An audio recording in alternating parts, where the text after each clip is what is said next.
Steve Gamache with a Chef Knives to Go quick look product video on the Takeda Aogami Super Stainless Honesuki 150mm Japanese boning knife. This relatively new line of knives from Honesuki Takeda has a core steel of Aogami Blue Super Carbon, and the heat treat rating on that core steel is 62 Rockwell approximately.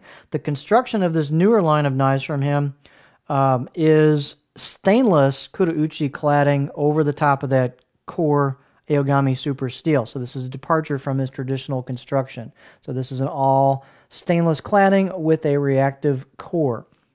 And the weight on this knife is 176 grams or 6.2 ounces. And the blade length is quite generous at 168 millimeter. These will all vary just a little bit because they're handmade. But this one's about 6.6 inches, so a fairly large Honesuki. The overall length is about 12 inches. The spine at the base is thick as you would expect from this type of knife, so 4.6. Tapers down a little bit and kind of holds that till you get to the chisel part where the grind starts. The heel on this is quite tall for this type of knife at 46.5. A fair amount taller than the classic version of this blade. And the handle type is an octagonal. There's a misprint on my sheet here, but it's actually rosewood with ebony ferrule. And the circumference is pretty big, as is on the other knife. It's about 3¼ inches, so nice and beefy to get a good hand grip on it. It's definitely not a small handle, but it really feels good in the hand. It feels like you can get a great grip on it.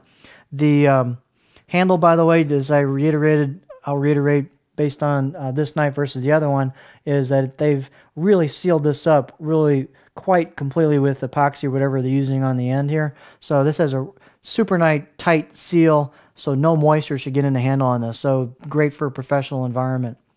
The blade on this is ground 50-50. So this is another one of those slightly unique Honesukis that has a 50-50 grind on both sides of the blade. So good for lefties or righties.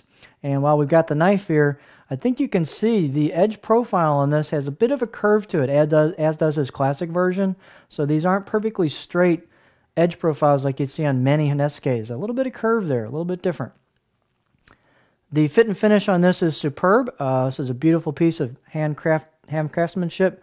You've got a nice wide bevel here, and these bevels taper down right into the edge. So these are what you'd term a kind of a zero grind bevel. It's a convex bevel that goes down on both sides equally, right to the edge. There's really no separate edge bevel that you're going to see on this, and boy is it sharp. So this is probably about an 8 or almost 9 out of 10 sharpening scale. At least I would give it that out of the box. It's razor sharp. It's got a nice bite to it. This is just a beautifully crafted knife. The finish on these is a little bit different than on the classic version. So let's bring the classic version in for a comparison here if you guys are curious, or gals. And you can see the classic version has a mottled, textured iron finish with the KU kind of cladding on there. So it's definitely got some texture to it. The new stainless line is much smoother. So this is quite a bit smoother type of finish on this. And I don't know if you may or may not like that aesthetic, but that's what he's doing with the look of the new stainless cladding. So it's quite a bit different look and feel to the knife. And this is, as I said, a little bit bigger blade. It's a taller blade than the classic version, but they're both beautiful examples of handmade craftsmanship. So there you have the Takeda AS stainless clad Honesuki 150mm Japanese boning knife.